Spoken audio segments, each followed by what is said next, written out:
Okay, Hotel family, my name is Brother Ray. I'd like to welcome everyone to the Brooklyn William Mackey Jr.'s History Club. We meet here every other Wednesday in honor of William Mackey Jr., Dr. Amos Wilson, El-Haj Malik Al-Shabazz, Brother Louis Ray Rivera, Minister Khalid, Gil Noble, Dr. Ben, Dr. Clark, Miss Leola Maddox, Ivan Van Sertima, Brother Harold, and all the historians that gave her fame and fortune. Big cars, big jobs, because they wanted to bring truth to the people. We never want these individuals to be forgotten, even in the age of Facebook and all this, you know. So we want to keep their names alive. The one thing about Miss Leola Maddox, she had an old car, and she drove that car all the way from Teaneck to the United African Movement because she believed in bringing people together. So we try to do that here. William Mackey used to have lectures in his basement every Thursday, no matter what. So we keep their name alive because it's always about information, and that's what our #1 goal is, to provide information. So you're going to bring the camera over to the Amos collection.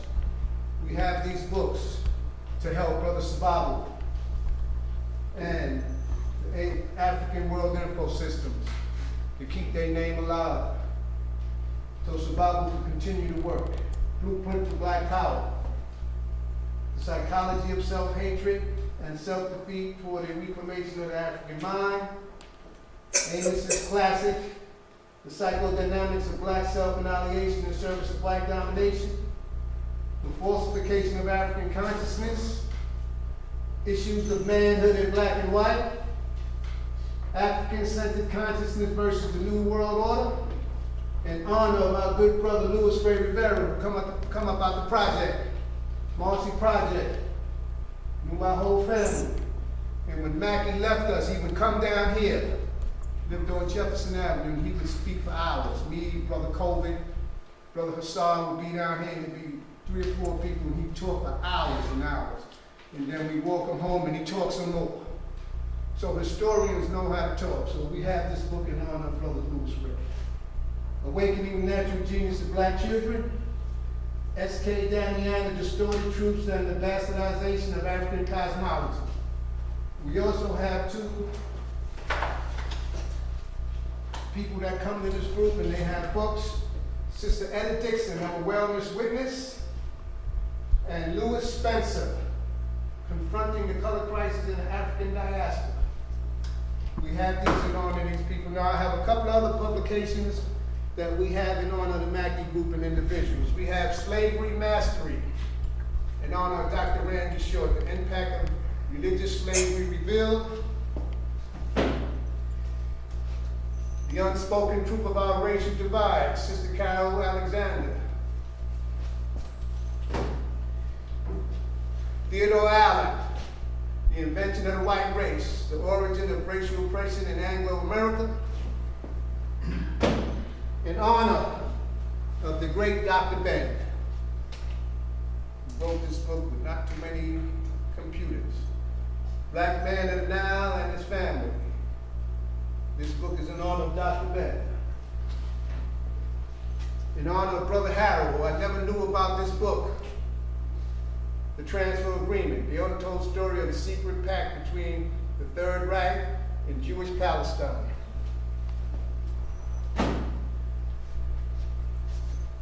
Jeannie Neal McRae, Groundwork, Charles Hamilton Houston, and the struggle for civil rights.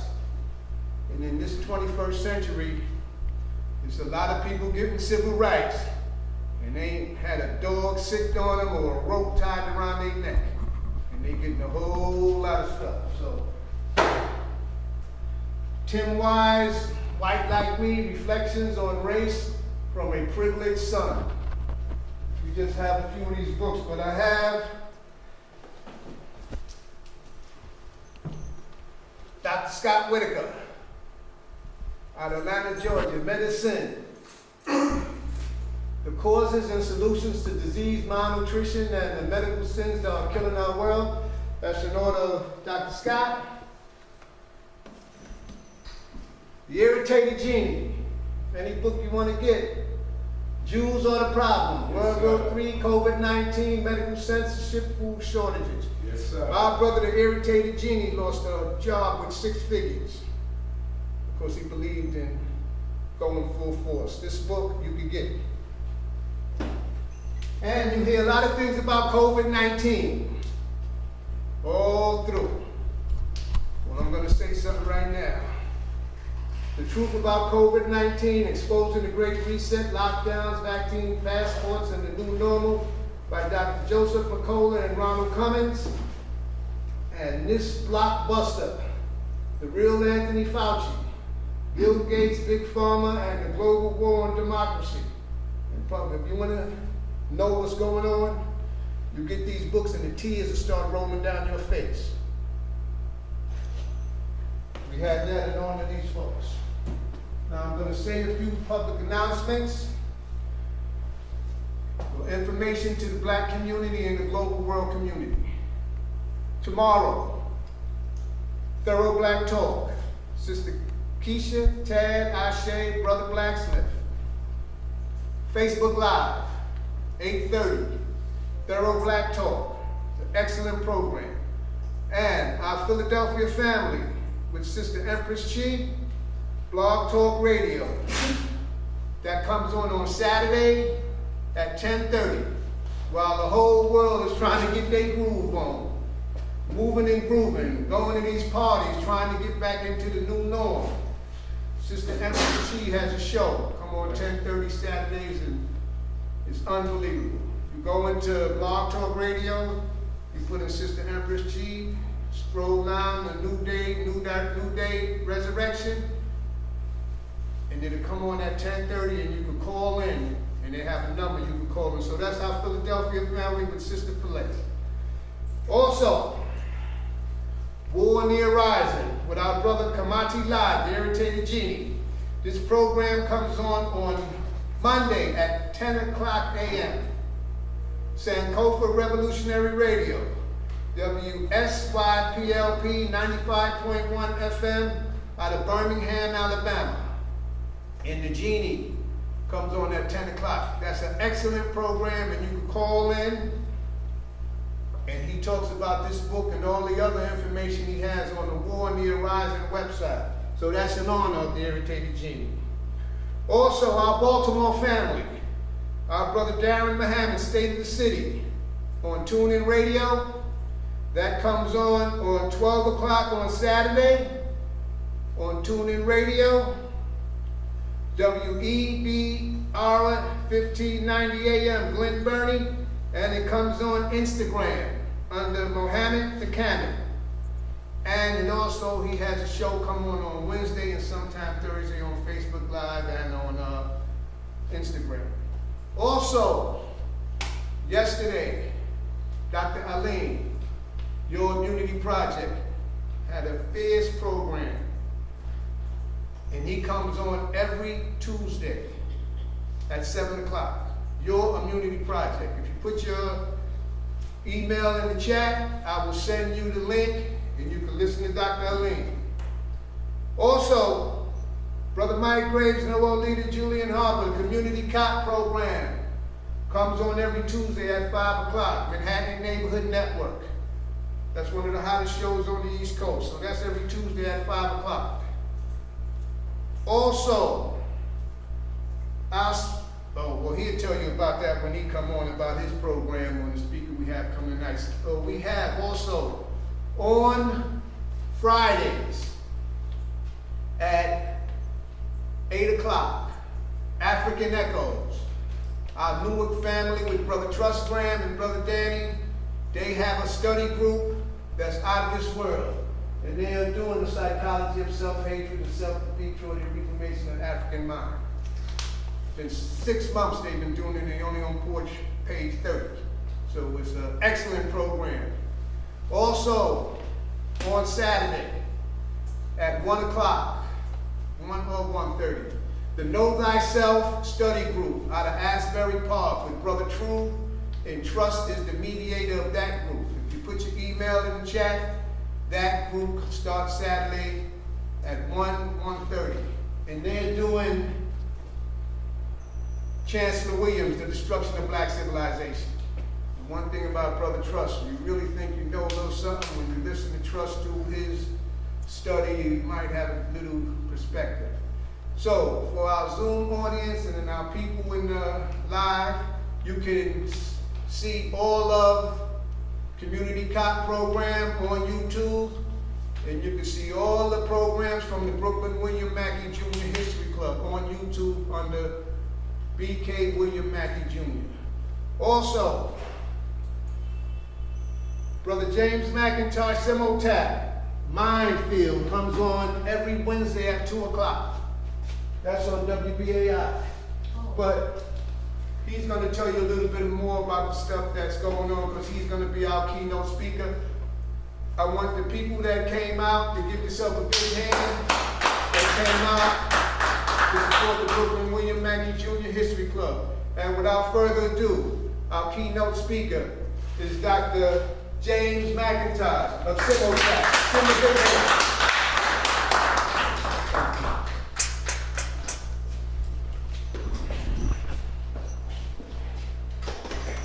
Black Power.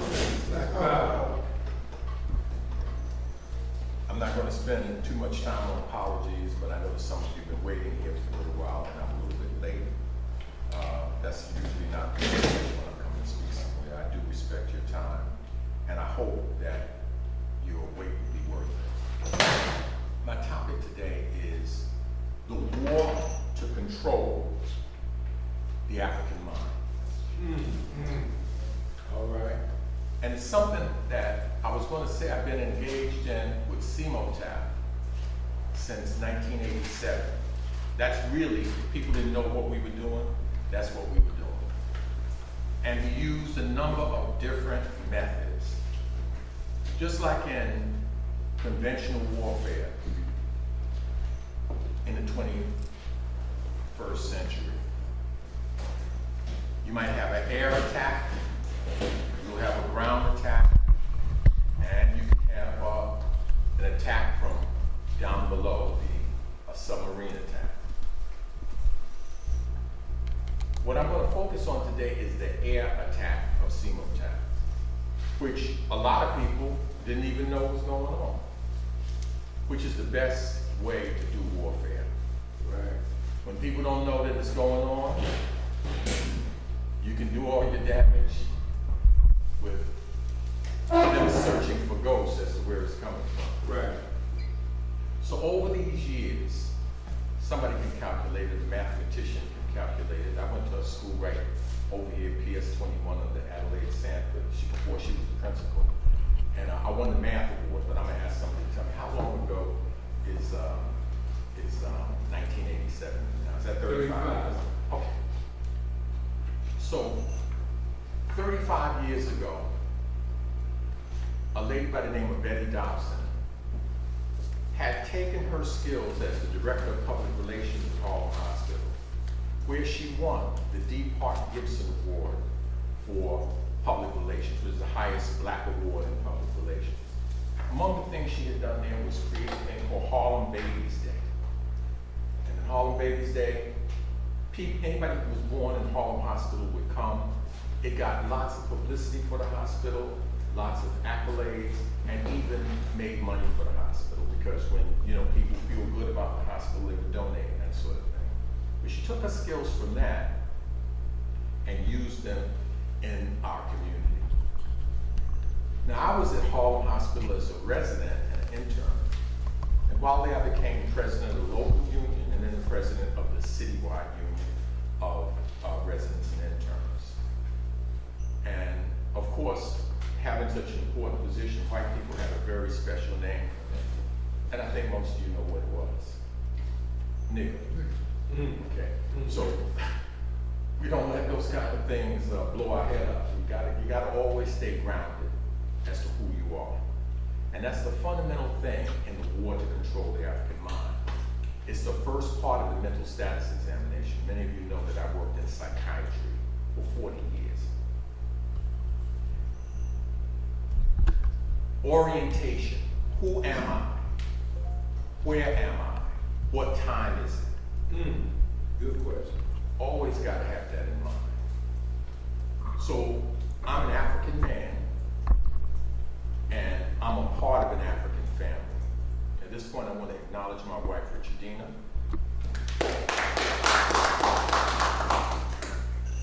And I'm in the William Mackey Jr. History Club. This is a big deal. Professor Mackey used to lecture at First World and many other places. I'm not talking about his academic life, I'm just talking about his community life. And gave lectures here for free, and of course, he is one of the lecturers we had at CMOTAP. So among the things that we did in our war was community education. Every month we held a forum. Not like Brother Ray Ray's ambitious, he's doing it every week. It's very difficult, but we did it every month. And we had some of everybody you name, we've had there. Dr. Ben, Amos Wilson, John Henry Clark, Runoko Rashidi, everybody you can name. At Harlem Hospital, we had Frances Wilson. We didn't have her here at CMOTAP, but we did have Frances Wilson. In fact, we brought her back to New York after a 10-year absence that she had. And this would have been in the 80s, in the early 80s, we brought her back. Among the other things we did to address this issue of the war on the African mind, that is to deal with our orientation. Who are we? Most of our things were about being an African. What's your role? What is your struggle? Whose shoulders do you stand on? The shoulders of our ancestors.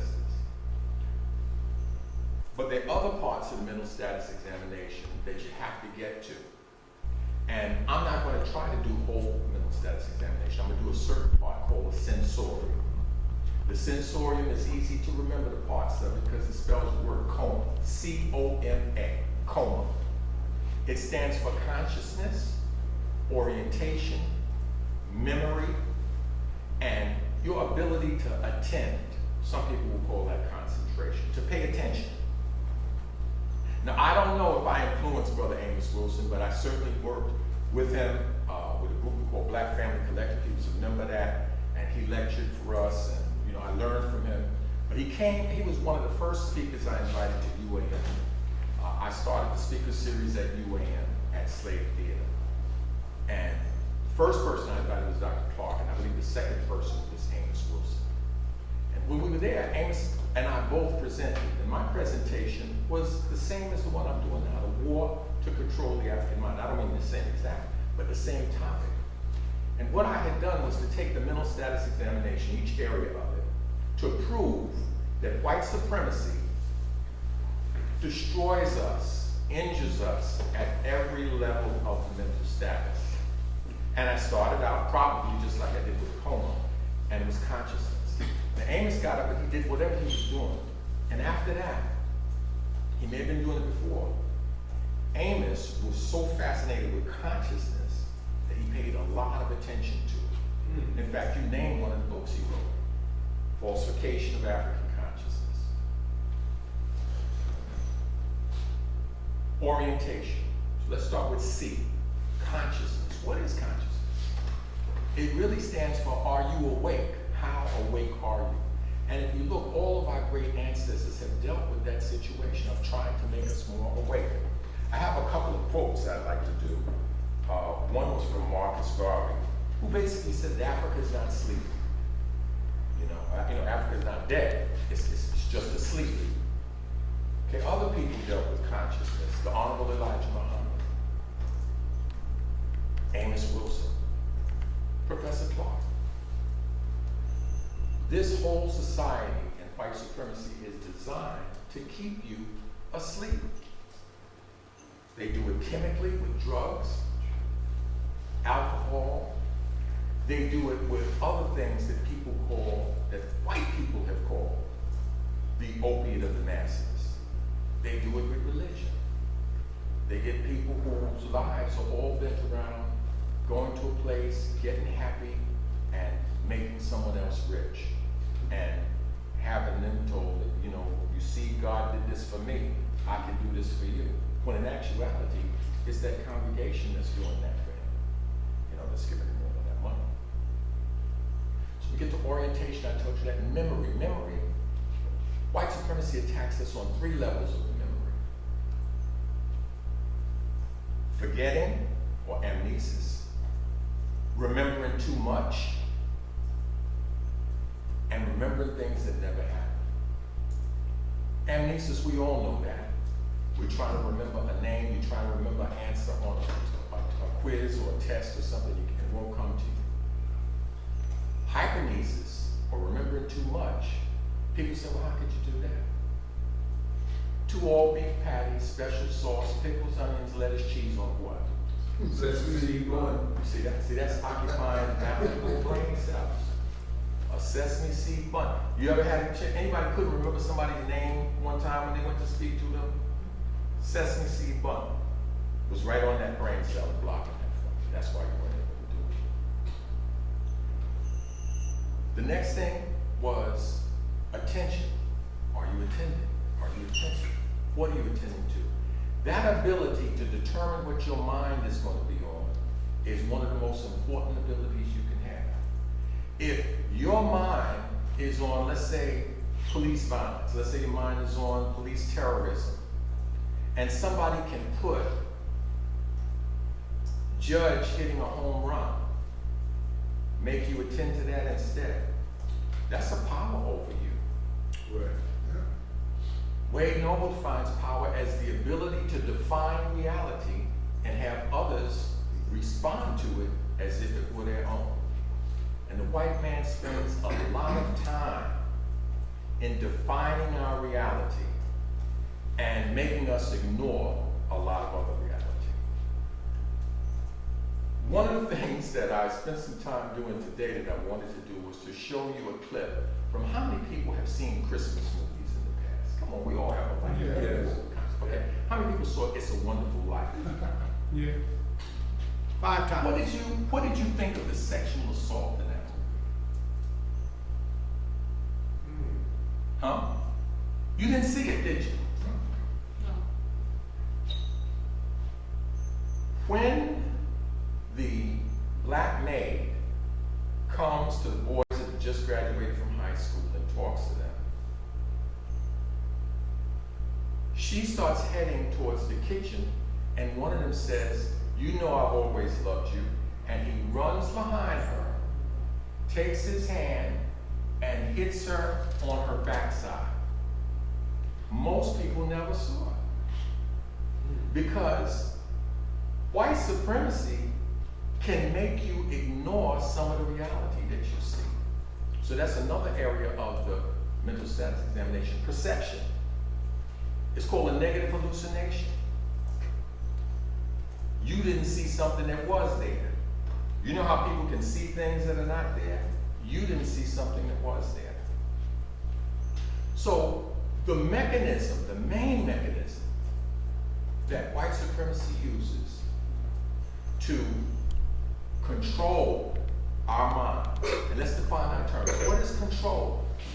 Control comes from a Norman French word, contre-roulette. It's a tactic of war. It means to take an opposing force, turn it on its axis against itself. And that's exactly what white supremacist media does to us.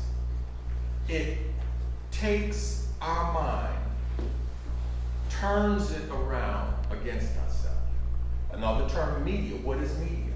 Media comes from the Latin word medium. It means middle. Media is the middle for one mind to another. It could be a word. It could be a song. It could be a matchbook cover. It could be a website. It could be a billboard. It could be a shotgun. A lot of communication has been done with shotguns on our people. It'll change your mind. It'll make you develop another program. Malcolm X says he believes in talking to people in the way, the language they understand. He said, if you're talking to a French man in English, he's not going to understand you, you're not going to get anywhere. And if a man talks shotgun, he says, you ought to talk shotgun. So, we're talking about the war to control the African mind. Define those two terms, to counter Role. Why would we want to control the African mind? The reason we want to control the African mind is because our mind has already been counter Role. Our mind has already been counter Role. All you have to do is go out in the street and look at the things around you to see that people are not in their right mind. Amos Wilson pointed out, you know, if somebody will take you, make you send your children to be miseducated at their school, make you take your money and spend it, consume it on things that you don't even want, make you distort your own African appearance, even to the point of taking a knife to it. We got people running and getting surgeries to really change their Africanness. Mm-hmm. We got people that end up with pieces of their face sloughing off because they're using bleaches and bleaching creams. This is a real problem. And a lot of it is on the continent. People with beautiful black skin bleaching themselves and changing. So our minds have already been counter-Role. So we need to counter-Role in order for us to be moving in the right direction. So with CMOTAP, what we did is, in terms of the air attack, we published articles. We put articles in the black press. The reason some of you didn't know what was going on is, for one, most people don't even look at the byline on the article they read. They look at the name of the newspaper, and they don't even care who it is that wrote it. The second thing is that often we wrote pseudonyms. So the one that Betty used most of the time was Liz Hinder, and I used Malefi A.A. Tayari. That uses the names of 3 of my children, Malefi, Asantewaa, and Tayari.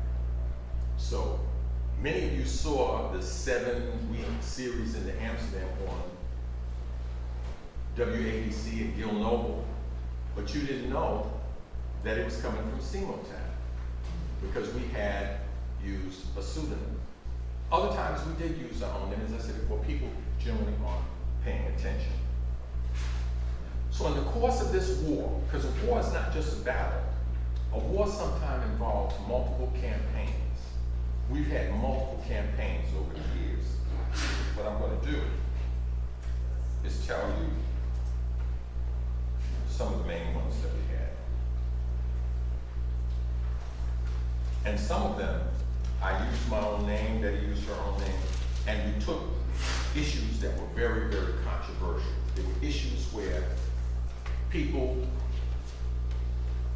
they had the entire community thinking a certain way about that issue.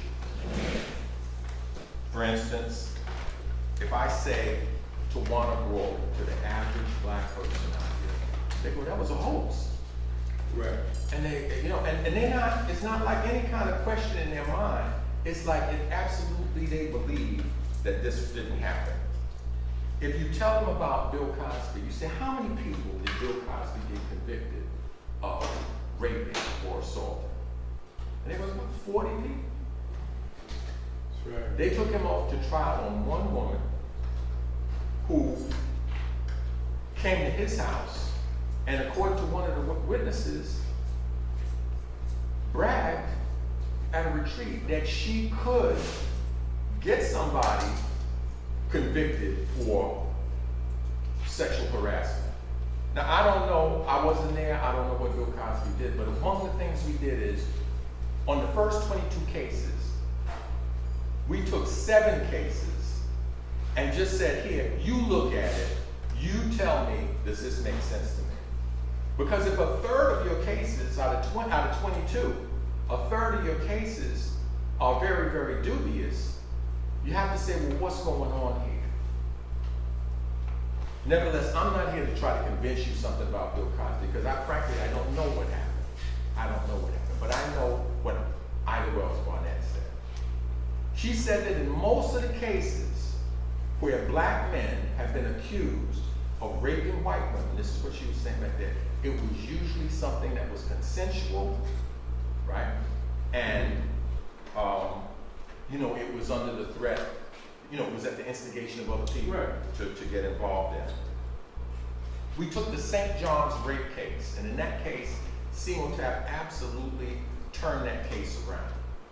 It was a case of a young woman who went to St. John's University. I believe she was on the rifle team. And one of her teammates said he would give her a lift home, but he wanted to stop by his frat house or his home for a few minutes That's right. in order to handle, to do something. When she was there, they gave her some kind, we now know that it was like date rape drug, okay? They used to call it a Mickey a long time ago, but she took a drink and then the next thing she knew, she was being assaulted by a bunch of these people who were mainly on the lacrosse team. Absolutely. One of his name was Grabanowski, I think another one's name was Ruben, I don't remember, but those boys were coming back and forth to court as though they were going to their prom, dressed in their little suits, nothing happening. The nun at St. John's told her that what she described wasn't rape. When she described what took place, she said that she didn't think it qualified as rape. So CMOTAP went out with some people from the community. Betty Dobson grabbed a video camera. At that time, they were big things. They weren't like now the little ones you had. And she started acting like a reporter to the guys as they were walking down the street. Excuse me, how did you feel when you were raping the girl? What's the reason you raped the girl? That sort of thing. And they started getting uncomfortable, and then the people started getting energized. Then with the air attack, we put articles in the Daily Challenge describing what was happening there. That made more and more people come. In fact, that was the first front page article I ever wrote. I had maybe written one article before. No, I'm talking about in the mass paper, in a city newspaper. This was New York's only black daily challenge. And this is how it happened. I'm in the court, and there are lots of writers and stuff there. And the girl says something, and I like look around. And they don't have pen and paper. They're not looking. I'm saying, did they hear what she just said? When you were in the court, it was totally different from how the white newspapers were reporting this. The white newspapers were reporting that a white savior came, like when this guy came and said, what's going on here, and took her out of it. In actuality, what happened is after they got through doing everything they wanted to her in one frat, they took her to another one.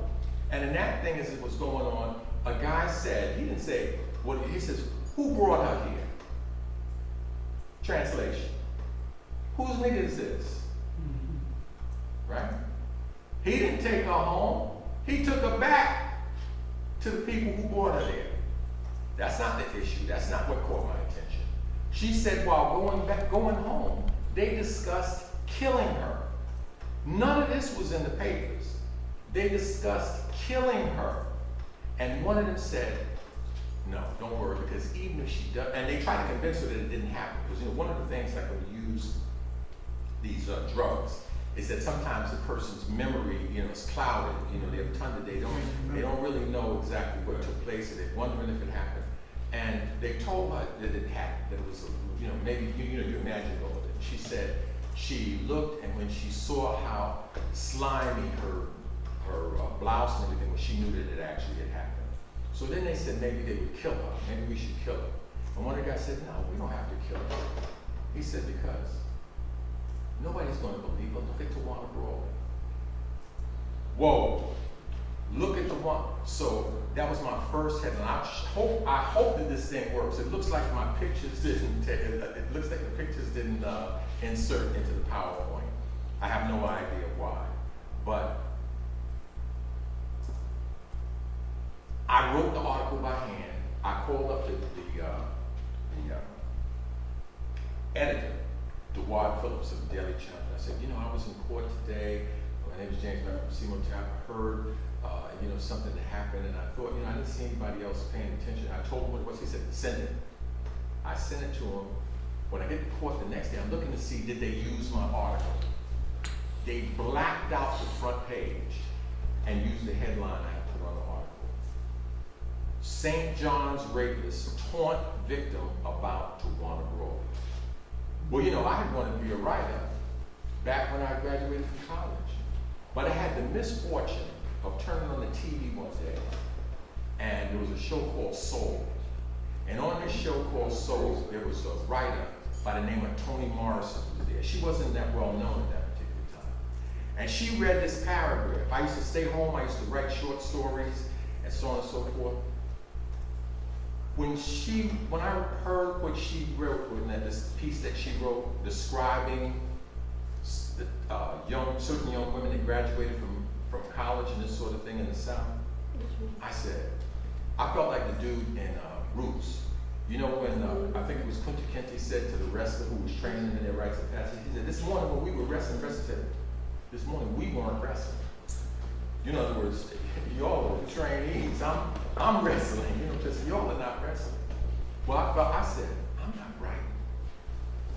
That woman's right. And I went out and I got a job. And I never thought about it again. I didn't even worry about it again. But I wrote this article and they blacked out the front page, and they put it on the front page, and I was off to the races. I guess out of the next 5 or 6 articles I wrote about that St. John's rape thing, 3 or 4 of them were on the front page. Sometimes just a little banner, but sometimes it was the main headline. And so then we began to do these campaigns. When they attacked Dr. Jeffries, right? Dr. Jeffries had given this speech upstate. You know, we started studying like the pattern of the articles and stuff that people would write. A lot of times when they have no information, they just go around to people in the black community. What do you think about it? Oh yeah, I think that they might have been selling drugs. I think I saw, you know, and it's just a bunch of hearsay. It's just that. So what technique do you think I used? Okay, I'm gonna go and get some people to give some hearsay on our side as they're attacking Dr. Jeffries. So I got Bob Law, I got Adelaide Sanford, I got a bunch of people, and the article was all, Adelaide Sanford said this, Bob Law said this, such and such said that. And then, you know, then I started, we were going on, keep writing the articles. Finally, it got to a point, I said, well, look, we got to get something. One of the things you have to do is the person who's involved, you have to hear from. So I called James Small. I said, James, I got to have a statement from Dr. Jeffries. Because they were accusing Dr. Jeffries of anti-Semitism, basically because he said that at a certain point Jews controlled Hollywood, and that the Italians controlled, organized crime, and that it made it like kind of an unholy alliance. So that was what he had said. I mean, I don't know the movie I saw, Mobster, certainly Bugsy Siegel founding Las Vegas. That's what it looked like, but I don't know. I can't say. But I asked James. I don't even know if James really talked to Dr. Jeffries. But the next day he told me, he said, Dr. J said, I stand on truth. That's the headline. I stand on truth. And then this one said that, and that one said that. They put that on the headline. And I started thinking again. I said, wait a minute. What would white people do in this situation? You know, when the guy said something racist to Tiger Woods, what do? They go try to get Tiger Woods to say, no, I don't think he's a racist. So they get some other black person to say, well, no, he's not a racist. Thank you so much. To say, no, he's not a racist. He's a good guy. He gave me a chicken foot one day. He's a nice man. And that's the way that they handle accusations of racism. So now they're accusing Dr. Jeffries of anti-Semitism. I said, I got to get somebody Jewish to say something positive for Dr. J. And when I was in the union, certainly had people, I called people in the union. I got cursed out so much that day, you wouldn't believe it. But then I remembered that when they used to have a day called Keely Radio on WLIB, where they would raise money or something for the indigenous people who were here. Dr. Jeffries was on there talking about it. They brought in a guy who had written a book called Black Indians. His name is William Loren Katz. And when he came in, I heard Dr. Jeffries say, good afternoon, Brother Katz. I said, whoa, that's the one I want to talk to, Brother Katz, right? So I don't know Brother Katz, I don't know who he is. I took the Manhattan phone book, I looked, there was a W.L. Katz, lived down in the village. I said, yeah, that's where he would live, right? So I called him. The man, all I had to do was just write fast enough to write everything that he said. The next day, DeWard Phillips put William Loren Katz. I didn't even know, because remember, he had said something about Russian Jews. Turned out William Loren Katz was a Russian Jew. So that made it even better. And he just said all the stuff that, you know, this is really not about what Dr. Jeffries said, is the anguish they feel over his fight for the curriculum of inclusion, blah, blah, blah, blah, blah, blah. And it was the front page article. You know, the Daily Challenges just disappeared off the cover. It's the first time that Amsterdam ever called me and asked me for a story, right? They called me and asked me for a story. And so, you know, this was one of our campaigns. The campaigns are the ones where we wrote multiple articles on a particular object, and sometimes we could see the change in our community that day. That day. A lot of times our people don't want to just swallow these lies and stuff they're told, but they have no counter story. They have no counter information, so all they can do is take what's appearing in the Daily News and in the New York Post. I'm not saying that's all they can do, but I'm just saying that's what they tend to do. So now Dr. Jeffries comes in from Africa. We have built, and see, this is the other thing. This was when they had talk radio. With talk radio, sometimes Gary Bird and some of those other hosts, they would read the articles out of the black newspaper. That was that was one of our highest moments of being able to organize and to communicate. The papers had one story about Tawana Brawley, but Maddox, Sharpton, and Mason could go on WLIB and they would give another side. Utrice Lee could write a story about the medical records of Tawana Brawley and tell you the things that were in that record. And, you know, people are not trying to hear that. People are not trying to hear that, they're not trying to hear blood. They're not trying to hear chlamydia. They're not trying to hear the kinds of stuff that was in this girl's medical record, who was the vice president of her church choir. They're not, you know, black people have good sense, you know what I mean? So when they can hear the truth, just like the Honorable Elijah Muhammad said, he said, don't argue with a man about a dirty glass of water. He said, just put a clean glass of water next to it, and he'll choose the clean glass every time. So when we had some communications where you got Simotap putting these articles, you got Imhotep Gary Bird and WLIB giving the story on the news. These things are augmenting and supplementing each other. There were literally times where when something happened, we could go on talk radio in the morning, and by that afternoon, we'd have 200 people on the street who heard it on the radio. It was a beautiful time.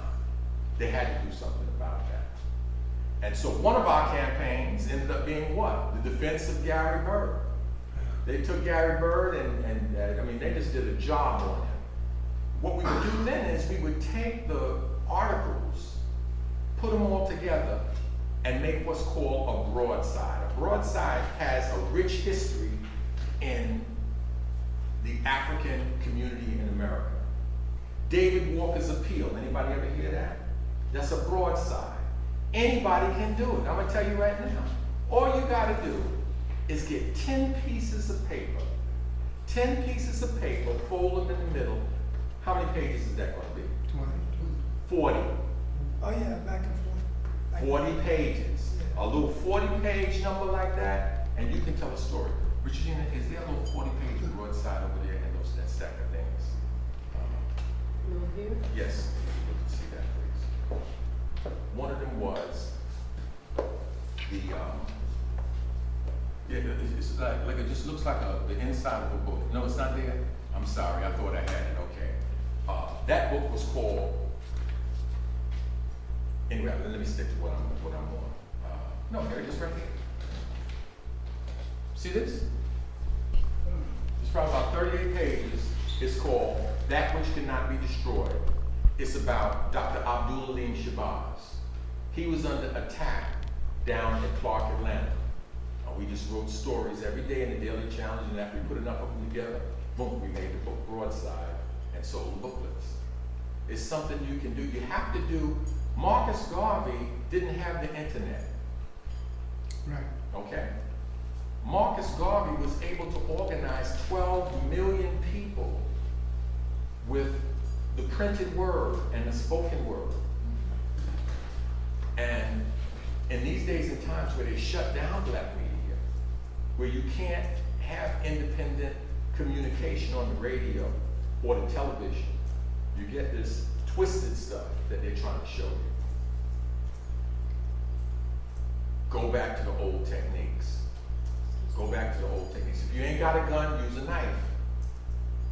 I mean, I hate to use this example, but I read this guy, Tony Yayo, was talking about the time where there was some people, they had to meet some people, and the people had guns and whatnot, and 50 Cent sent them out there to the store, go buy 15 knives, because they had 15 people. He said, 15 knives in a closed space, gives you some very good odds with people with guns. So, I'm just using that as a metaphor. Everybody, I'm not teaching violence. I'm not teaching violence. I'm talking about a metaphorical knife. I'm talking about the written word and the spoken word. Like they say, the sword, the pen is mightier than the sword. Other campaigns we went on were the campaigns against hate radio. We were able to get them to knock Bob Grant and Jay down. These guys were saying stuff like Coretta Skunk King. Didn't care. They were calling Tawana all kinds of names. They one time on the radio, the guy called, and see, I just feel, you talk about a day in which everything started going wrong. My computer wasn't working right at home. All of these slides got pictures on them, but I see X's in those boxes, and I'm afraid that's what's going to happen. Yeah, it's not there. So I had pictures of everything that I'm telling you about. So it wasn't meant for me to do the slideshow. So I think, let's see, what was I on right then? I talked about St. John's, the attack on Hale House. When Mother Hale, Took all that money. you can't get 25 front page stories on anything. I dare any of you to go out there. There's nothing you can do of a positive nature would get you 25 headlines. And the Black United Fund, when they destroyed the Black United Fund, article after article, we held community forums. We fought them back. They never arrested Kermit Eady. They took over his charity. They destroyed the affordable housing and all the things that he had put together, but they never were able to arrest him because we had the numbers and we had the people out the street over it. So these are some of the things that seem. So this is CMOTAP. Now, what I'm talking about is the Committee to Eliminate Media Offensive to African People. Founded in 1987, it was kind of spurred on by Utrecht League challenging a group of people at a church to form it.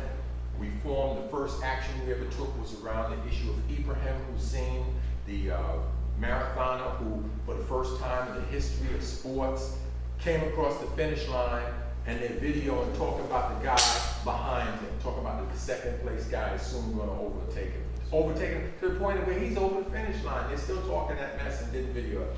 And you should have seen that first demonstration we had. These ladies were in their fur coats and and to show you the degree of police infiltration it is and stuff, the cops coming in, who are you all? Where do y'all come from? And we decided at that point, we said, we're going to keep the same executive committee we had in the beginning, because they would have known something if anybody in there was a spy. And so some died and had to be replaced, again, replaced by people that we had absolute confidence in. And that is the story of CMOTAP and the war to control the African mind. I said before that this can attack you on every level of the mental status examination, that other people have fought this war. They all were fighting this war. This is the war they're fighting, because your behavior is determined by what you're thinking.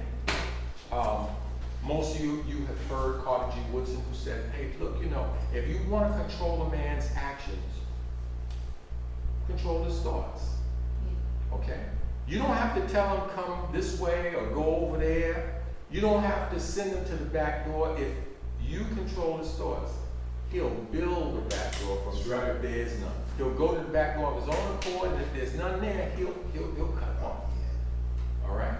So Marcus Garvey said that, hey, if we can just know who we are and recognize that within us is a sovereign power, something which is absolute, then overnight we can have a nation, an empire, irrespective of what the world, I think, will do. Now, that's a paraphrase, it's not the exact quote, but that's pretty much it. He's speaking to self-knowledge, being in control of your own mind. So, a part of our program is shot here. I think I'll still look at the slides because I'll remember what was on them if I see what they say. So, there it is. When you control a man's thinking, you do not have to worry about his actions. You do not have to tell him to stand here, go yonder. He will find his proper place and he'll stay in it. You do not need to send him to the back door. He'll go without being told. In fact, if there is no back door, he will cut one for his special benefit. Of course, there was a picture of Carter G. Woodson, something else there. So you go to the next one. All right, in this one, what I'm speaking to is, what's the importance of controlling the African mind? Controlling the African mind allows you to control African resources. All right? You want to take somebody's land, you want to take somebody's labor, and I know you all understand that America was built by stolen labor on stolen land. That's what Brother D said in his rap song. Okay? Then you get control of the mind. You get control of the M-I-N-D, and you can get control of the M-I-N-E. The gold mine, the diamond mine, whatever. So, the point we made in this next slide, we had a picture of Thomas Edison. We had, no, not of Thomas Edison. We had a picture of, and not Granville Woods. I know Brother Graydon. What's the brother's name? Start with an L. In Queens. Latimer. Said Latimer. Louis Latimer. Louis Latimer. Yeah, I couldn't remember his name right there. See, I had my slides. I could just look on there and read. Okay, but Louis Latimer. I have a picture of the patent he got for the lamp. That's right. But that lamp operated in service to white supremacy. And to show you the hypocrisy of it, Thomas Edison, who knew exactly who Latimer was because he worked in a business associated with him, used that lamp to make movies such as The Wooing and Wedding of a Coon and A Nigger in the Woodpile. And I had pictures from those movies so you could see what it is. So you see, you took the African mind and you used it to enrich yourself. They benefit from they benefit from everything that all of our famous inventors and scientists and physicians have done. They benefit from the brother Onesimus who showed them how to do smallpox vaccination. That's right. They benefit from all those things. And so they benefit from Latimer's invention and then use it right against them. And that's the importance of controlling the African mind. Next slide, please. The rest of the pictures appear to be. You're not going in order? No, this, It's bouncing around. okay, this was one. Okay. There you go. On the sequence, all right, introduce inoculation to America. Okay, you can go to the next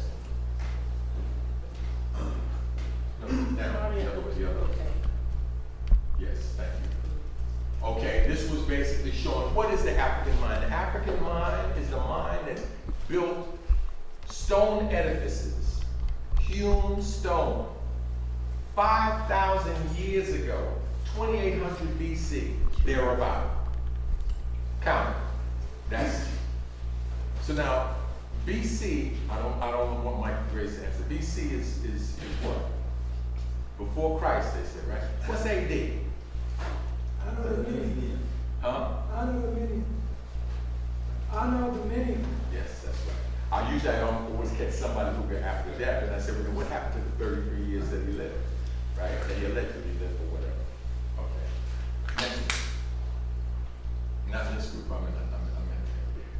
I started, actually what I had written, I wasn't able to read. I said there's two pieces of advice that I got with respect to speaking publicly.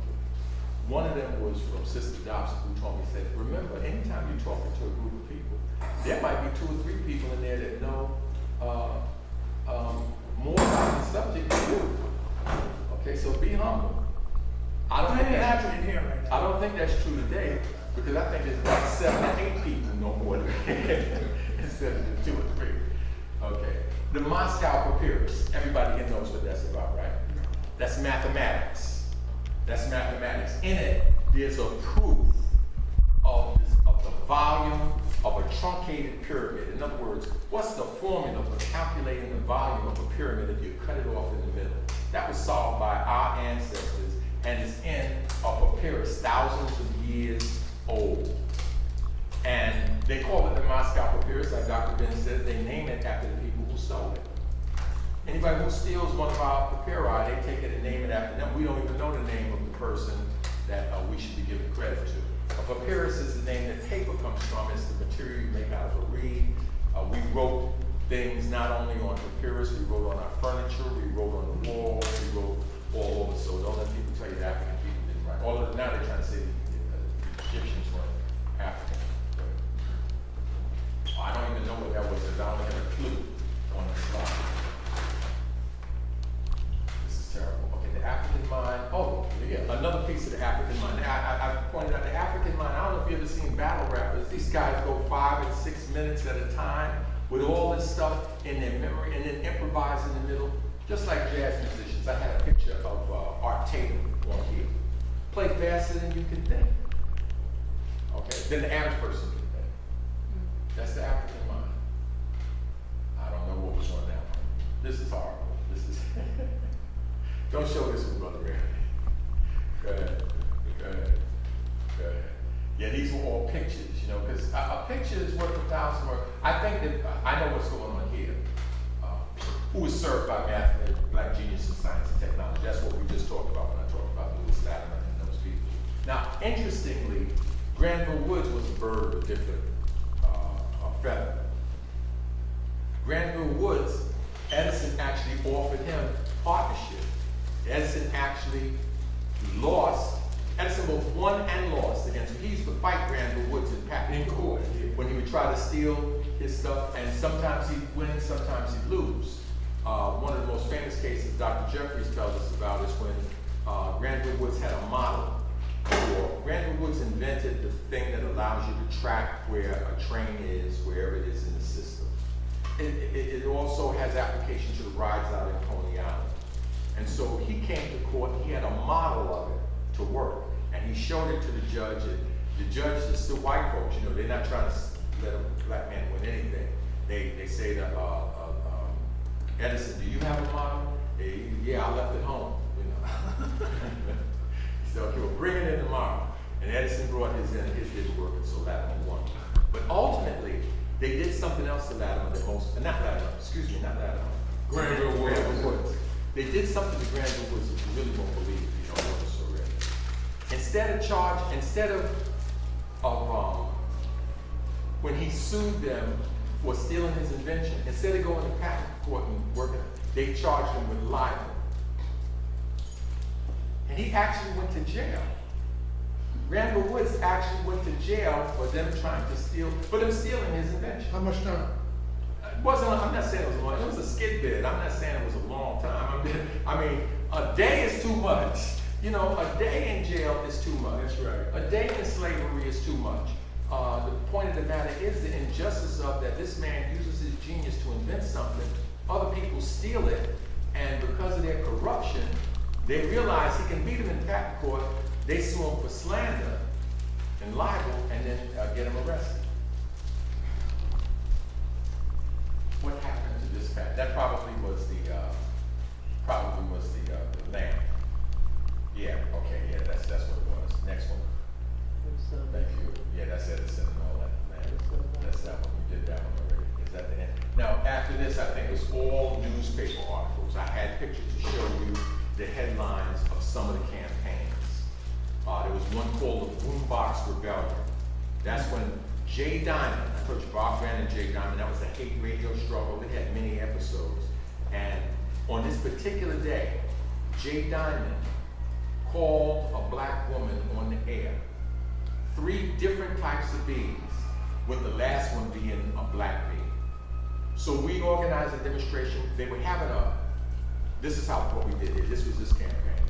So they were having a dinner for many of the hosts at ABC. This is a move that they'll do. They will when white people attack black people, they will label anything they associate with.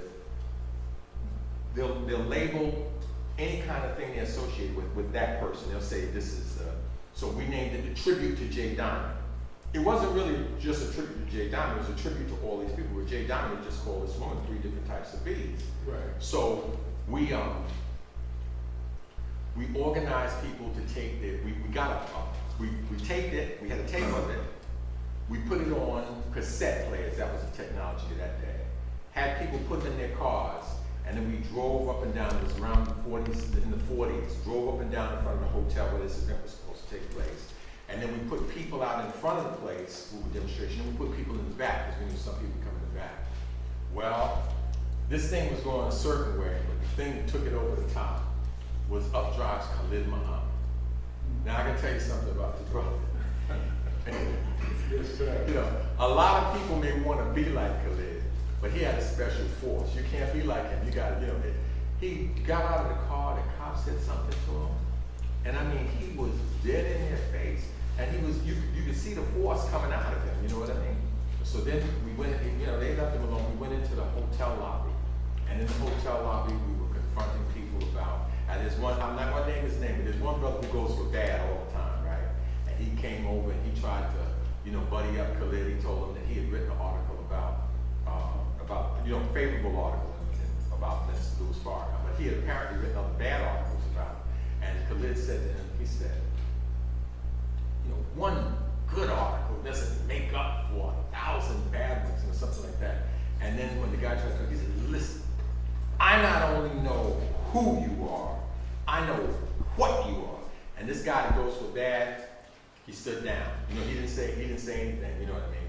And then, so then they tricked us into going outside. They tricked us into going outside to supposedly meet with this lady, Beth Galinsky, who was doing these various things. So we went outside, and what was it? It was a phalanx of police officers. Brass, you know, all this type of thing.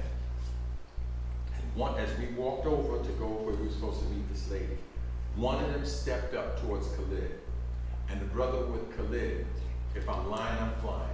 He iron palmed that dude right in his chest. He didn't hesitate. You know what I'm trying to say? It wasn't, these were like no limit soldiers. He just bam, hit him in the chest, and that guy was, you know, they were ready to pounce. And I actually have a picture of Khalid. When he took his hand, he said, you know, because the people were screaming, he's a hothead, he's a hothead. And they said, Khalid said, if you want me to control him, then you better get him under control. And it was like he did the Jedi with mind trick on him or whatever it is. They took that cop and that cop was so mad. You know, a cop feels very entitled. He believes, just like I guess a made person, you can't touch me. Nobody can touch me. And I'm just telling you, I saw it. It's not. I'm not telling you something somebody else told me. I'm telling you what I saw. And one time I was at a demonstration, and they said, the cops said, and I said, well, if you want me to get control over you, and he said, you're going to get control over me either way, boy. That's what the cops said. He said, I'm not Khalid. I couldn't do Khalid's move the way he did. I saw a picture of Khalid at the Million Youth March, where literally he is, one of the people with him has lunged forward off of a platform towards the police like a bulldog.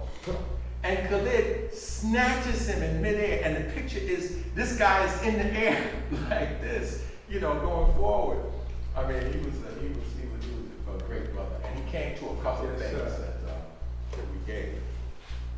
And he turned that place upside down that day. And to tell you how bad this was, I'll tell you another thing that we did in terms of picking targets.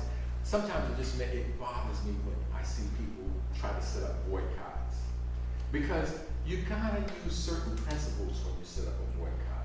The boycott is not just because you're mad or this sort of thing. You want to be effective.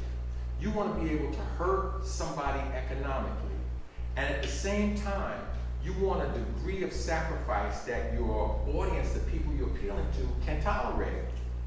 You know, if you tell people, we're mad at the water board, let's boycott water. Well, you can't boycott water. They need water to live, you know, that kind of thing.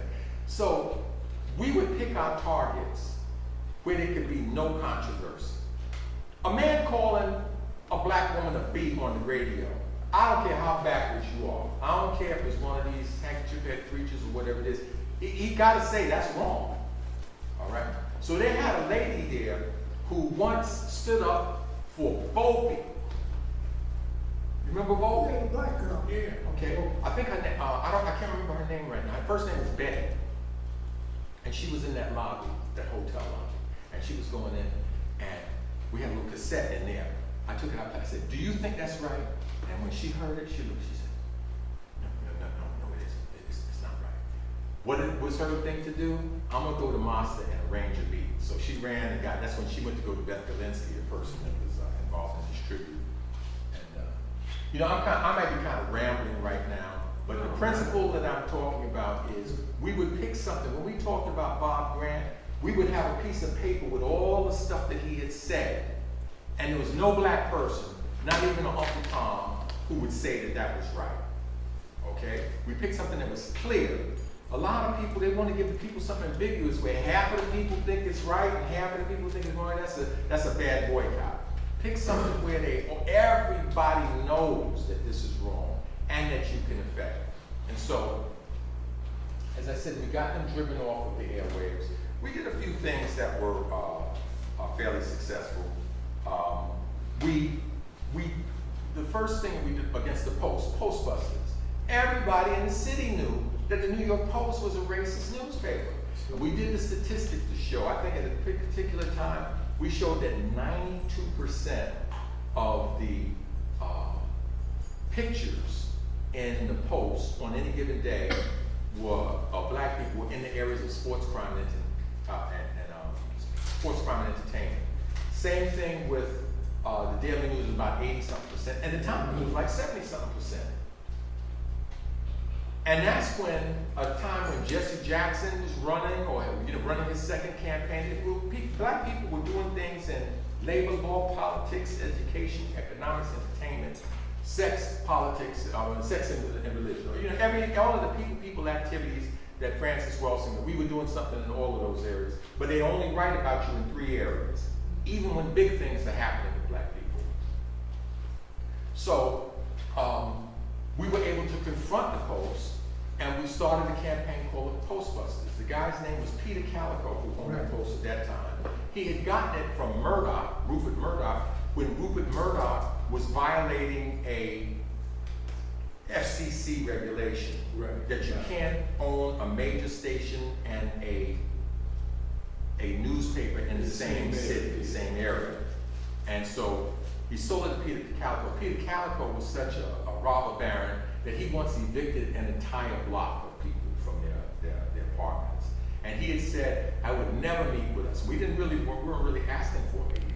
But after we raised the tempo where literally when you call on talk radio, somebody said the Post, they wouldn't say the Post, they would say the racist rag. They said, racist rag today got an article about such and such and such. I mean, literally, like everybody. We organized churches. We went to churches because this organization started in a church. I wasn't a member of that church, but they started in a church. And those were some fierce fighters, those church people, when they get morally peaked or whatever it is like that, they that's why Martin Luther King probably went that route. But they went into it wholeheartedly. And so we were able to get certain ministers, don't worry about that, they were able to get certain ministers to sign on to encouraging their congregations not to use the Post. And then public broadcasting showed Butts doing it to his congregation, and this thing mushroomed.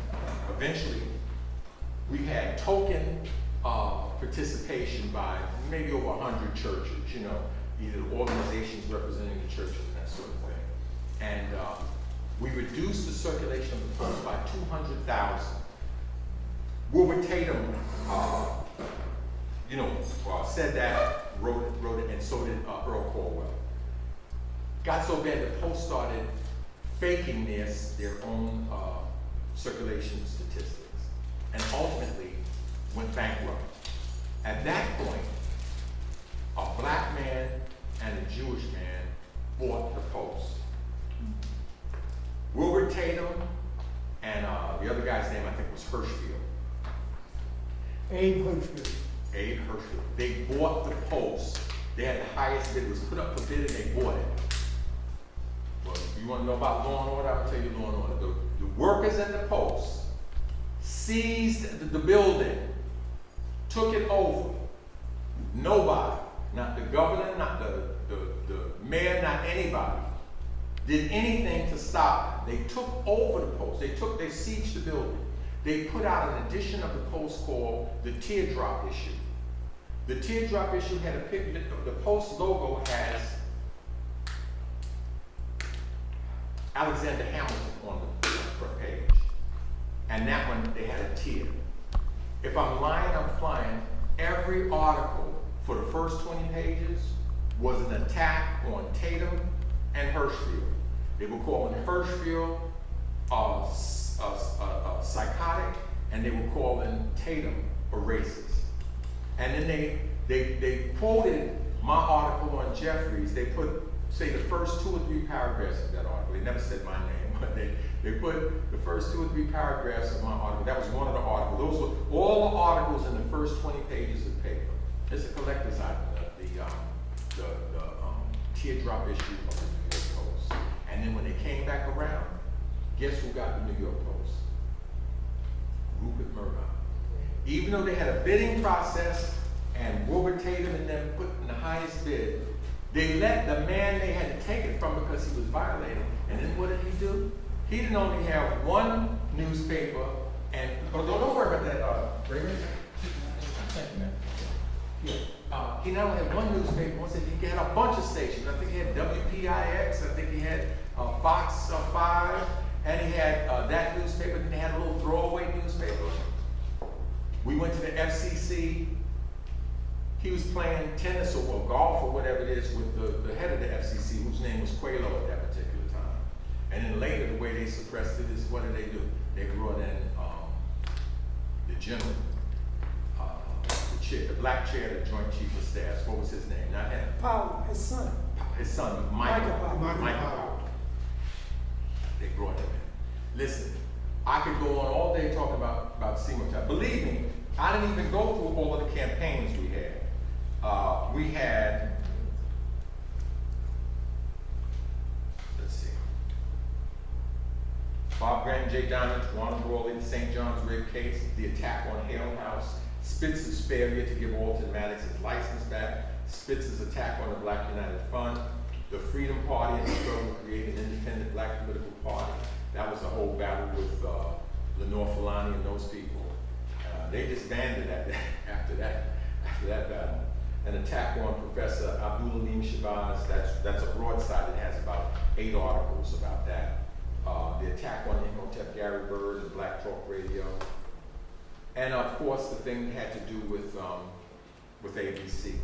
Sometimes I would use pseudonyms to send a message to a person in the community. We try not to fight with black people in public, but sometimes they had to be sent a message, okay?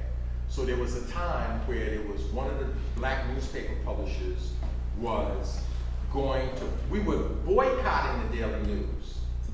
The Rockaway 5, the case of the Rockaway 5.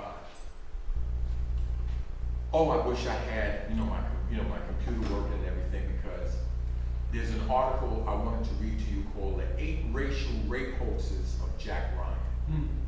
Jack Ryan and the 8 Racial Rape Hoaxes. See, Trump has almost as many people as, without a total investigation, he has about 24 allegations of sexual misconduct and abuse and that sort of thing. None. Okay. Doesn't have to do with your reputation before either. Because people can have a pristine reputation, power is the ability to define reality, and have others respond to it as if it were their own. So the case of the Rockaway 5, everybody here knows what that was, right? Raise your hand if you know what that was. Oh, okay. All right. Good. I'm glad when you don't know something, because I get to say something and talk a little bit in the case of, I know you know the case of the Rockaway 5, right? The case of the Rockaway 5 was black livery drivers who were stopped on a traffic violation allegedly by a cop by the name of Richard Rivera, who would take these men to a remote spot and sodomize them. Come on, buddy. 1991 to 1994, that area. That just shows you the power of the media. No newspaper would even write a story about it. Carol Taylor organized 40 we demonstrated 40 weeks in a row at the headquarters of, I guess it was Newsweek or one of those papers, or it was the Queens City, they shared the same building as the Queens District Attorney, I think it was, so it was Queens District Attorney. And that's how this story came about. Because you're not gonna believe this when I tell you, the connections. So this is out in Queens. And they won't print anything about it. Ultimately, Earl Corwell, a prize-winning journalist with a lot of heart, they tried to intimidate him when he was writing about the Black Panthers in Ramparts magazine. He stood his ground even when they threatened him with arrest. And so now he's at the Daily News. He's a writer for the Daily News. He writes the story. They fire him.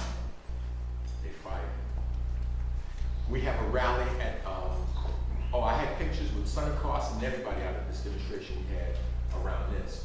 We demonstrated 7 weeks in a row there.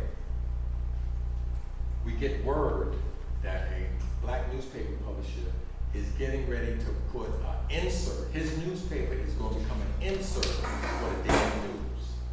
Now, the way he did this is he called Betty Dobson and he spoke to her about it. She didn't like it, but she didn't say that much. And so when she spoke to me, I said, Betty, you understand what he's going to do now, right?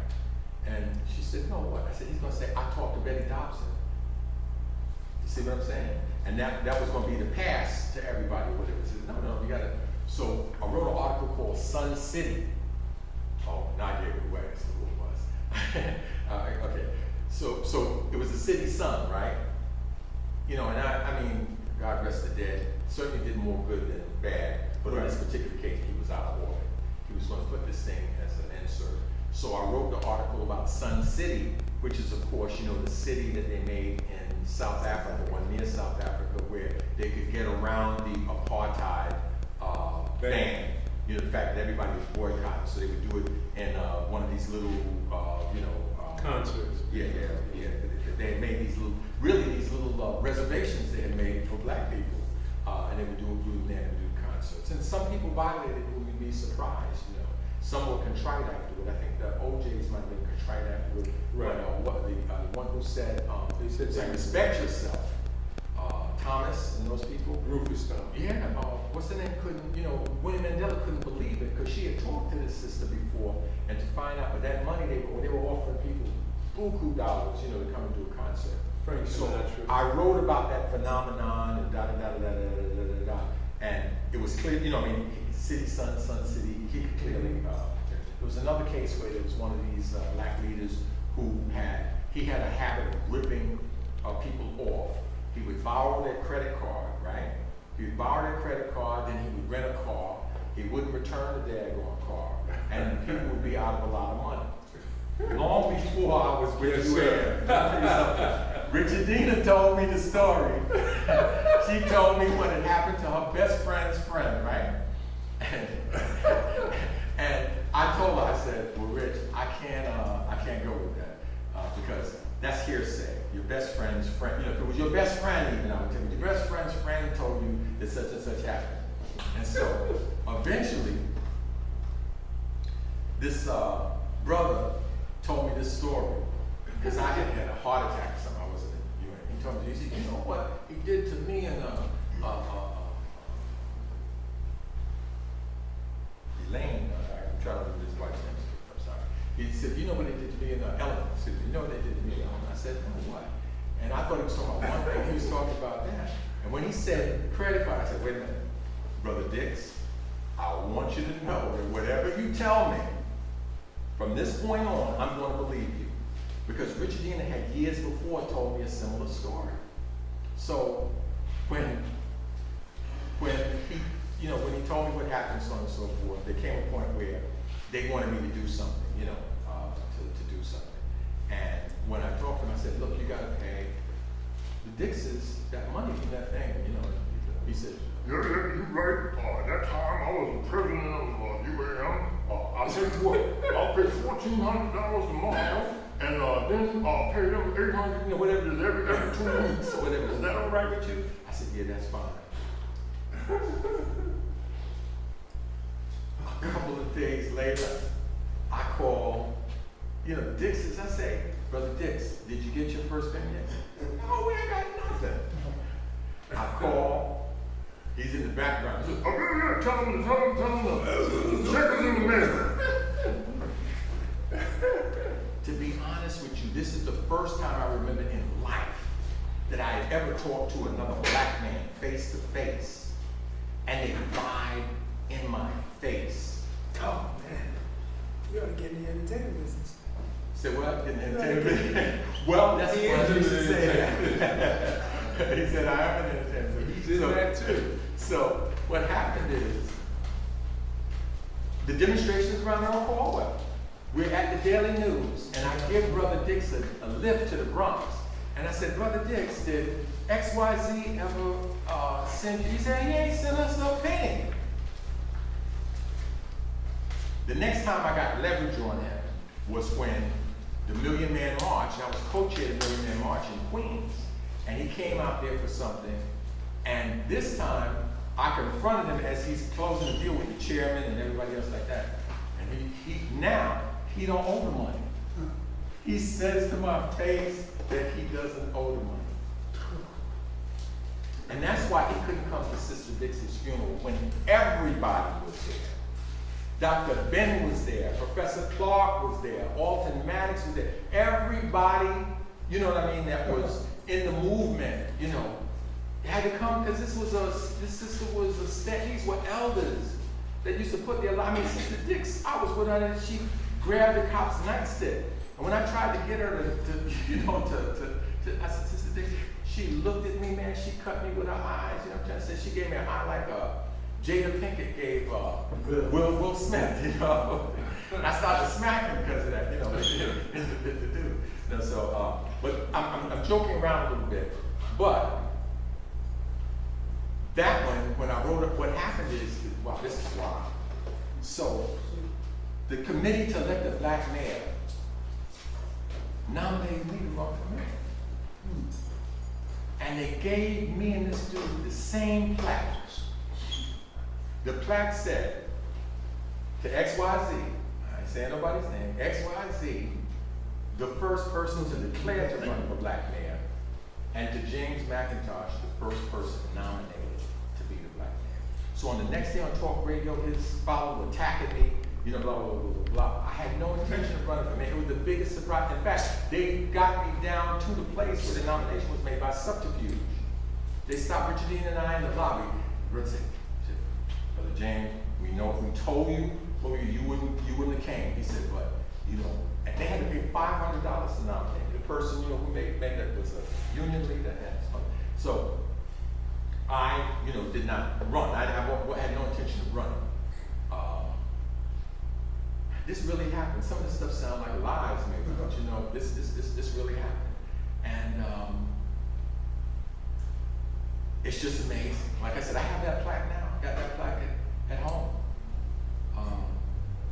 Listen, I didn't mean to turn it into me, but Betty Dobson did 10 times more than I did, because she would write we had a newspaper, in addition to the publishing and those others, we had a newspaper called the Simotap Drum, and 90% of the work in that she did. And I would say literally, certainly I had, you know, hundreds of articles, and she had an equal number in the Simotap Drum. So that was our war to control the African mind. We did what we could. We tried to affect every level of the mental status examination. The same way as Marcus Garvey.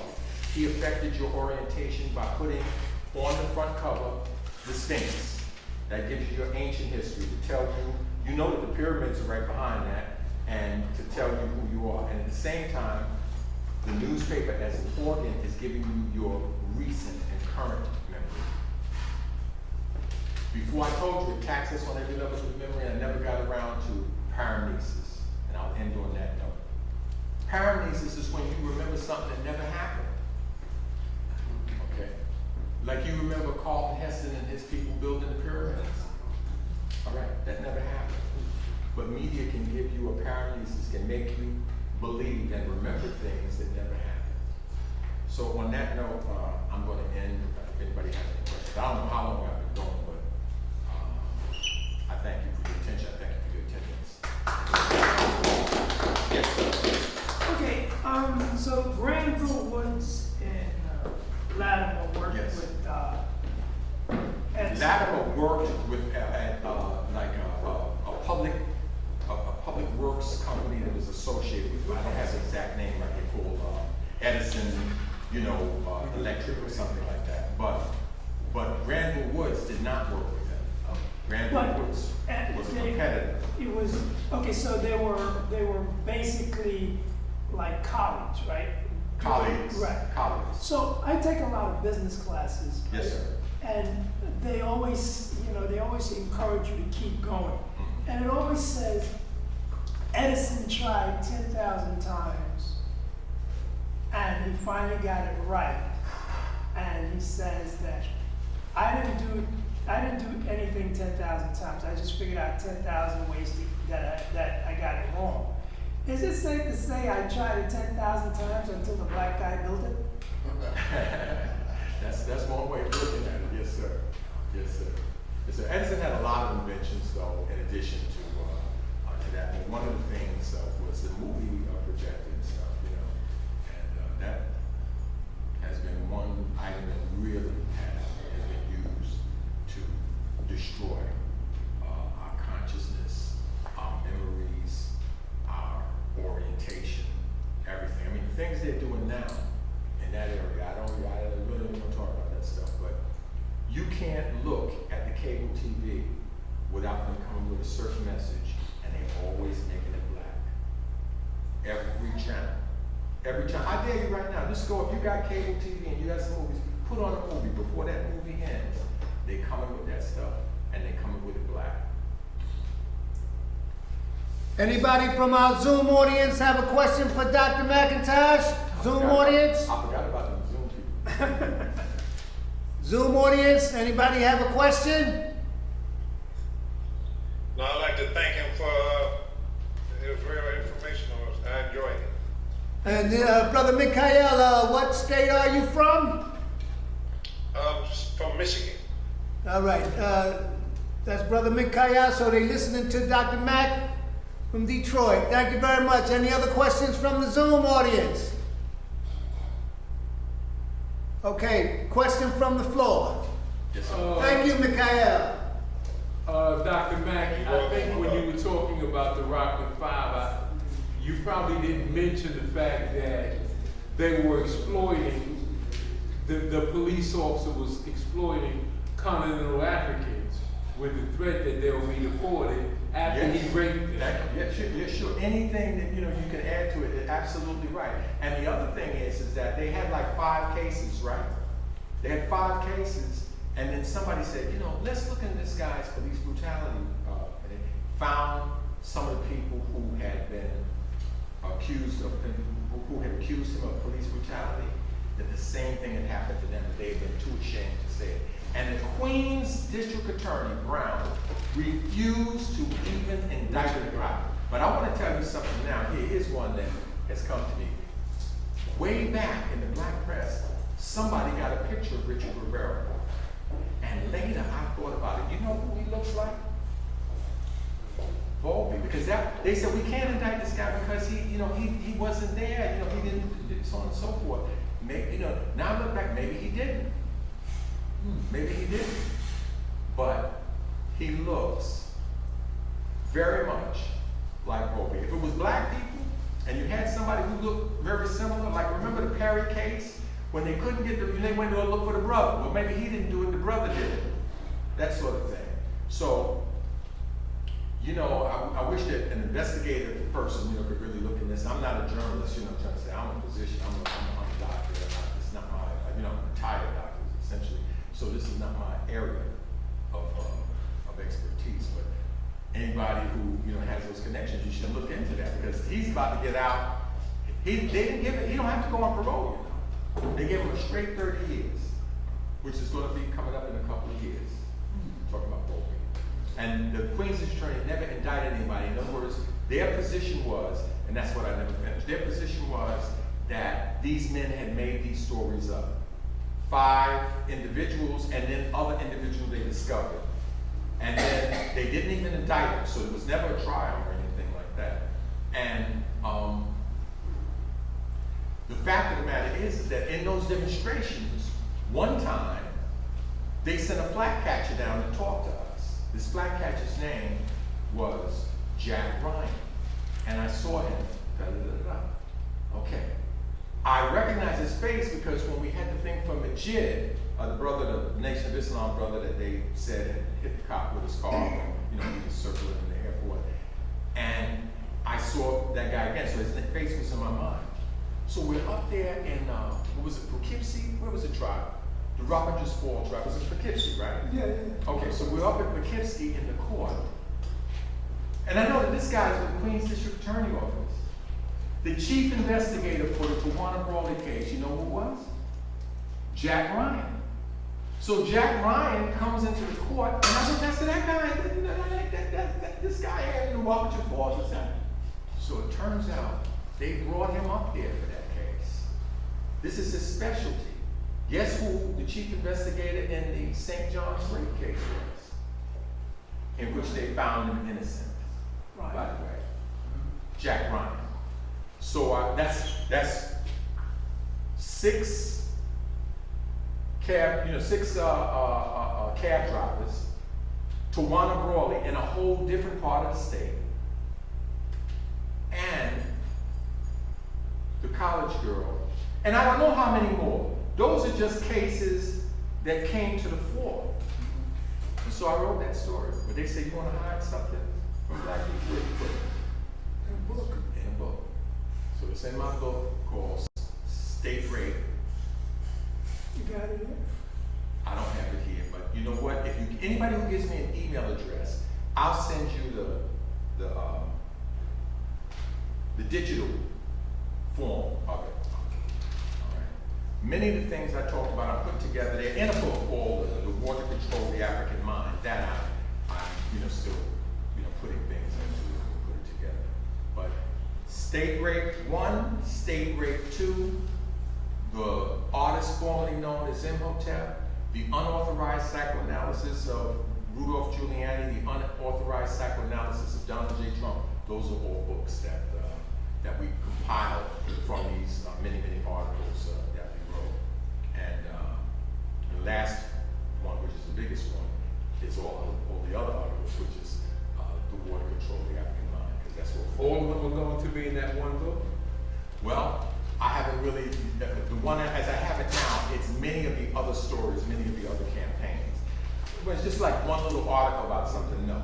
But the ones that were like 4 or 5 articles in a row, like the unauthorized psychoanalysis of Richard J. Condon, most of you probably will know who that is, and I'm not going to go into that because my wife is very patiently waiting for me.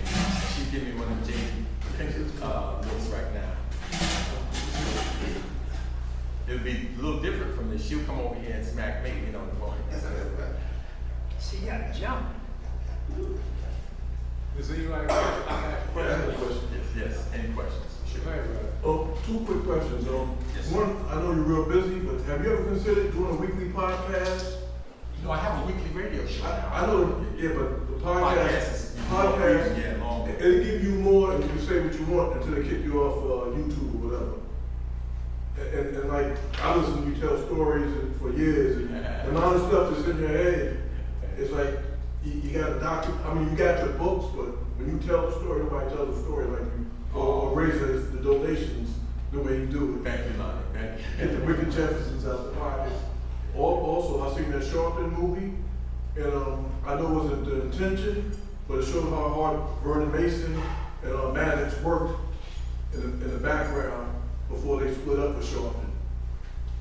Yeah, that was something. I mean, they went all out, and of course the punishment came down, really hard. And then because of the personalities and all that sort of stuff like that, people were injured. as a result of that struggle. And, you know, it's unfortunate, but at least Tawana's family didn't go to jail, you know, which they were trying to do. They mentioned her family's name in the so-called investigation of that case by Abrams. Robert Abrams. They mentioned her family's name 28 times in the table of contents. And don't mention the name of the people who were accused. Not one time. So, I mean, it's just, what do you do? What do you say? Now, I mean, they might have mentioned one of their names, but you know, there's at least several people who were, you know, accused, and don't even mention their names. Mention her family members' names. And how is that a grand jury report? I mean, how is that how is that a grand jury report? That's from Abrams grand jury report. Yes, okay, listen, yes, go ahead. Yeah, but before you close, just want to mention that you was the first person that I called when John White was locked up, and we were fighting in court when that happened. I just, you know, thought of how can we get John White out of jail, and you would think that I would have called a certain lawyer or an elected official, but for whatever reason, you was the first person I called, and I know what Semotech did in that particular situation. But my question to you is, just explain whatever relationship or your contribution, because you didn't mention John White and all those things you all did. No, let me just say this to you. You were on the front line. I mean, John White's life and family was on the line. And the people that stood up to bring the physical defense, that's the people who, you know, I have a little talent or something that people said I had. Because she loved you and Betty, you know. I mean, yes. Sonia and John loves Betty and you know, yes. yourself. Yes. I developed in the course of this something that people call a talent. In fact, if I would walk into a forum, a place like an auditorium and stuff, as soon as they saw me, people would start laughing.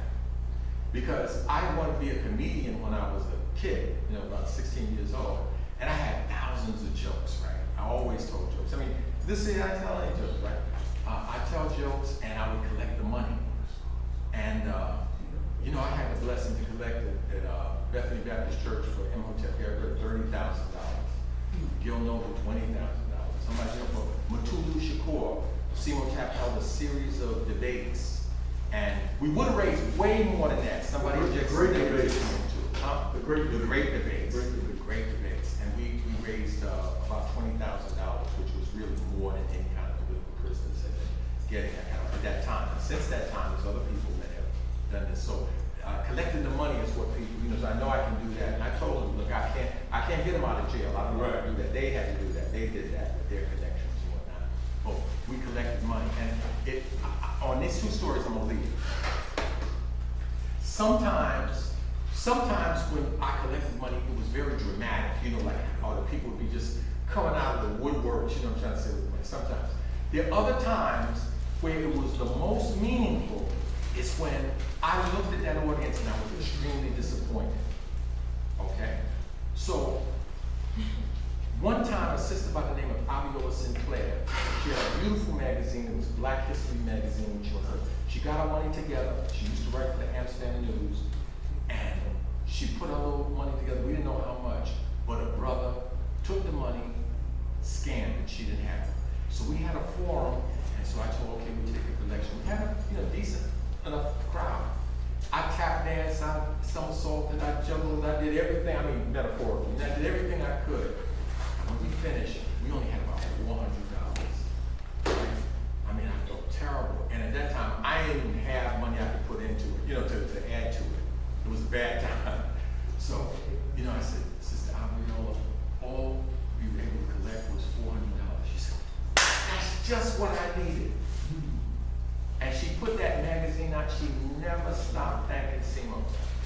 She would put my books in her magazine for free, you know. You don't know.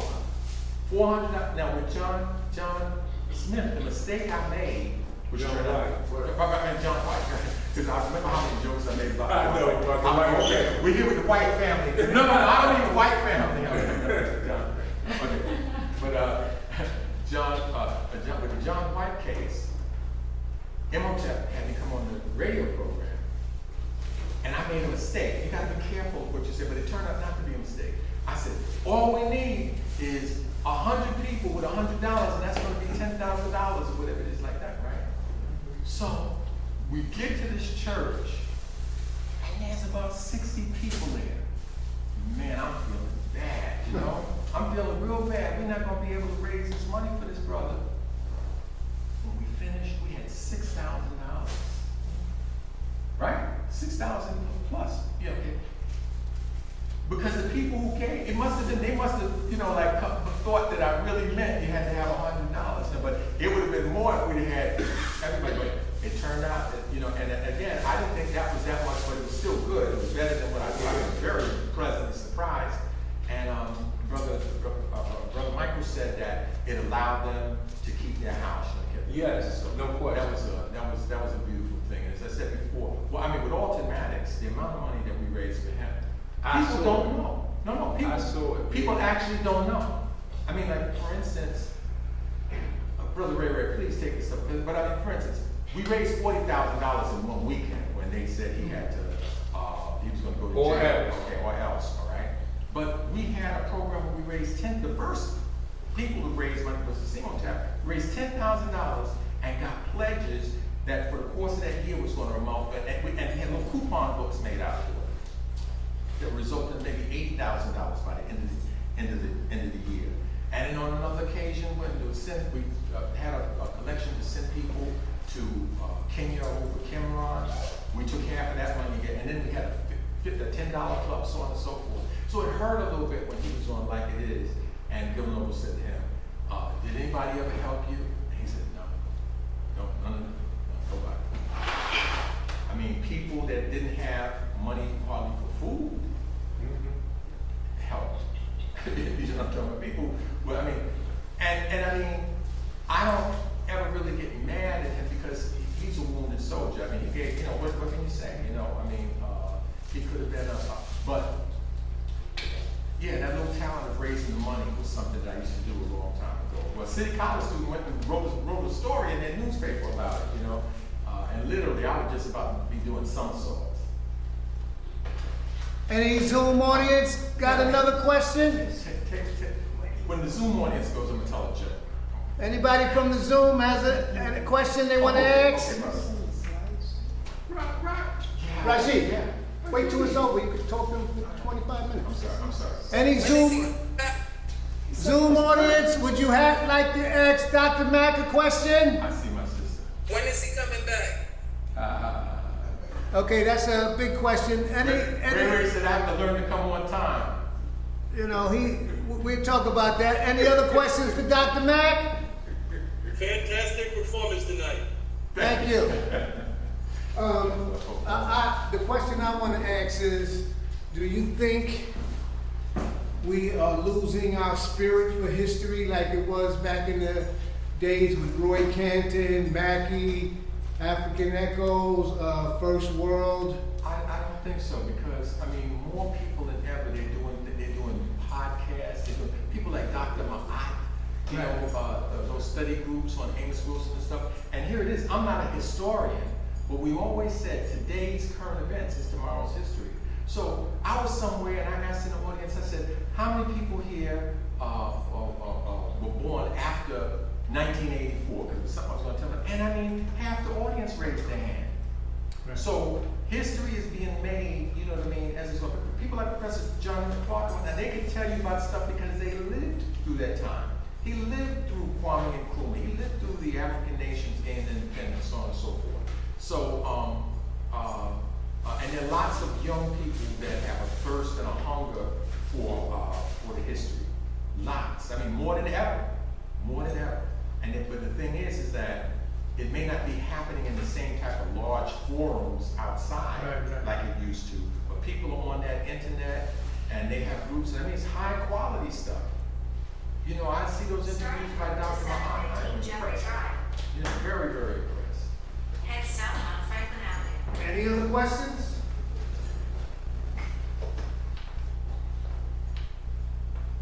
Zoom audience, any other questions? He said he gotta Okay. Brother Mayor, can I say something? I Oh, want to sure. thank you for continuing this. Oh, it's. Okay, let me, I just want to thank you for the continuing the tradition of Brother William Mackey. This is like people's history. This isn't, he didn't ask for any admission price. You know what I'm talking about? It's right here in the community. I grew up on Bainbridge. That's not that far from here. And it's a beautiful thing. I appreciate your inviting me. I'm very sorry about being late. It just, honestly, No, you don't have to worry about that. a million things happen. okay, everybody give Dr. Mack a great big hand.